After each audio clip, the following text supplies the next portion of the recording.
بسم الله الرحمن الرحيم. النهارده كده هاخدكم جولة عند الزرع بتاعي. في حاجات في الفيديوهات اللي عدت يا جماعة اني مصورتهاش، لان طبعا انا استنيت الوقت المناسب ان هي تكبر شوية عشان خاطر اصورها، ان انا يعني ايه اعرفكم ان انا متابع، يعني مش بعمل فيديو كده وخلاص. طبعا انا ما كنت زرعت البطاطا يا جماعة، انا ما زرعتهاش قدامكم. قلت لما كانوا حبه صغيرين ما كانوش مستاهلين، قلت لما يكبروا شويه ازرعهم يعني ويكبروا شويه. قلت اما اعمل ايه عليهم فيديو يعني. دلوقتي انا زرعت كام قصيص؟ واحد، اتنين، تلاتة، اربعة، خمسة. 5 قصيصات اهمت. كل قصيص من دولت فيه اتنين، فيه 2 يعني من البطاطا. بسم الله ما شاء الله يعني يا جماعة. شايفين الحلاوة؟ طبعا البطاطا بتمدد زي اللب بالظبط يا جماعة. بصوا، شايفين يا جماعة؟ بسم الله ما شاء الله، يعني حاجة يعني زي يعني بتمدد، يعني أطول من دراعي يا جماعة، أطول من دراعي. بسم الله ما شاء الله اهي. طبعا البطاطا أنا عرفت مؤخرا إن هي بتحب المية. إيه اللي أكيد اللي هي بتحب المية؟ لأن أنا زرعت 2 في جرادل، والتلاتة التانيين زرعتهم في صفيح من بتاع اللي هو الارانب، وعلى قد ما اقدر ان انا سديتها، بس هي برضو بتصرف ميه. بس عشان خاطر الجردل بيحوش ميه كتير يعني عن الصفيحه، عشان خاطر ما بيصرفش ميه كتير. البطاطا فيه كتير كبيره قوي، يعني العود بتاعه مدد قوي. لكن التلاتة التانيين يعني حلوين برضو كويسين وكل حاجه، بس مش زي الاتنين الاولانيين. تمام كده يا جماعه اهوت. هوريكم الزاوية ديت، بصراحة منظر جميل جدا. وهنا كده اللوفة يا جماعة اللي انا كنت زارعها قدامكم اهيت يا جماعة، ومدت كمان على الصورة اهيت.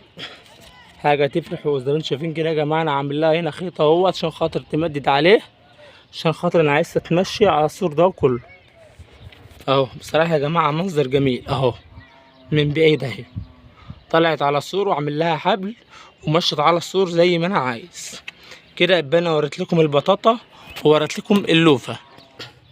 دلوقتي بقى نخش على البطاطس.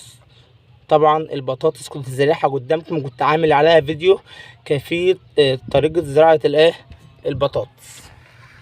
زي ما انتم شايفين البطاطس اهيت، كنت زارع 4 طبعا، 1 2 3 4. بس دي بسم الله ما شاء الله يعني كانت منبته عنهم بزياده يعني، فما شاء الله يعني انبتت بسرعه زي ما انتم شايفين كده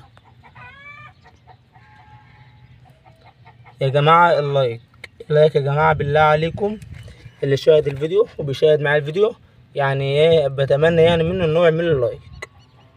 ما تنساش اللايك، ويا ريت تعمل لي اشتراك يعني يا جماعه. البطاطس اهي بسم الله ما شاء الله. اي حاجه يا جماعه، اي حاجه انا بزرعها بعد ما بتكبر، مثلا بعدها ب10 ايام، ب15 يوم او ب20 يوم، بعمل فيديو للحاجات اللي عندي كلها اللي كبرت، عشان خاطر يعني اثبت لكم بس ان انا بهتم بيها، مش ان انا بزرعها كده وخلاص.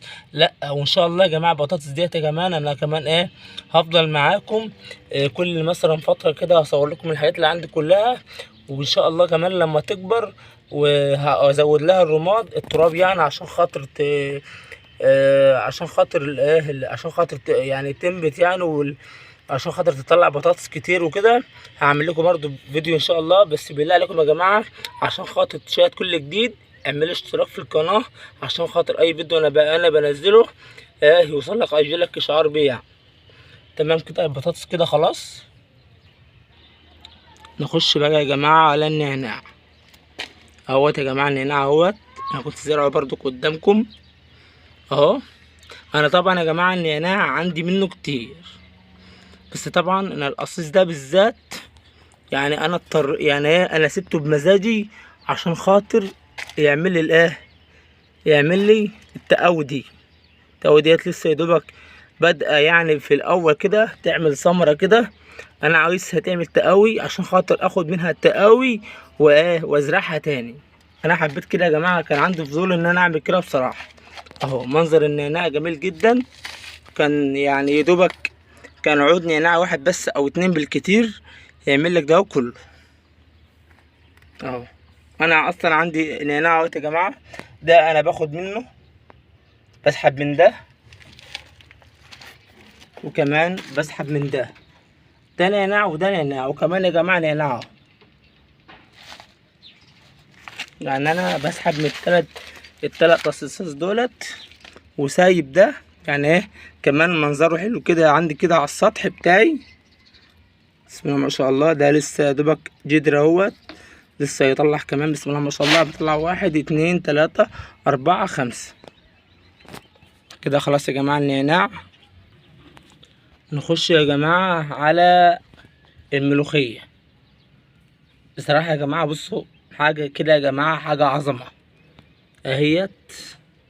ملوخيه اهيت يا جماعه، حاجه عظمه بصراحه. يعني الملوخيه ديت يا جماعه اخرها معايا كمان باذن الله كمان شهر.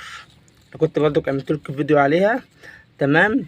الملوخيه كنت قلت لكم في الفيديو اللي انا كنت عامله ان الملوخيه بتحب الميه قوي، ما تعطش الملوخيه. عايز تاخد من احلى ملوخيه ما تعطشهاش، اسقيها. لو هتسقيها كل يوم اسقيها كل يوم. ومثلا ايه كل مثلا 20 يوم 15 يوم شويه كيماوي كده وخلاص، حطهم في الازازه ورجوهم واسقي بيها. تلاقي احلى ملوخيه اهو. وده جرجير اهوت. طبعا الجرجير ده انا ما عملتش عليه فيديو ولا حاجه، بس انا حبيت ان انا حبيت اصوره برضو اهوت. بسم الله ما شاء الله. ما تقلتهوش. الجرجير ما بيحبش ان هو يكون تقيل، هتاخد منه احلى جرجير اهوت يا جماعه. اهو حاجه بصراحه حاجه فخمه. جرجير من زي اللي بيجي في الاسواق بالظبط اهو. انا رشيت بس كده حاجه خفيفه. ولو طلع عندك يا جماعه، لو طلع عندك وحسيت ان هو تقيل خف منه عادي اهو. لازم يكون خفيف عشان خاطر تاكل منه جرجير كويس. وزي ما انتم شايفين كده يا جماعه برضو ايات شجره جوافه. برضو كان في واحد برضو كان جايب كميه وكان بيزرعهم، فيعني اداني عود. يعني قلت اما ازرعه عندي برضو في القصيص ده. تمام. فالحمد لله يعني كانت نشفت شويه، وبعدين وقعت الورق اللي عليها، وبعدين سبتها برضو لحد ما بسم الله ما شاء الله طلعت طلعت العود زي ما انتم شايفين كده اهوت.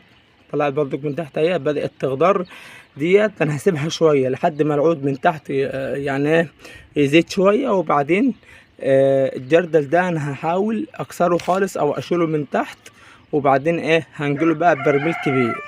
بس مش دلوقتي، لما العود ده يعني يشد حلو شويه ويزيد شويه عن كده. اهي شجرة جوافة بسم الله ما شاء الله. واخيرا الصبار اهوت. طبعا اللي مشترك في القناة وبيتابعنا على طول عارف الصبار ده كله من صبارة واحدة اهو.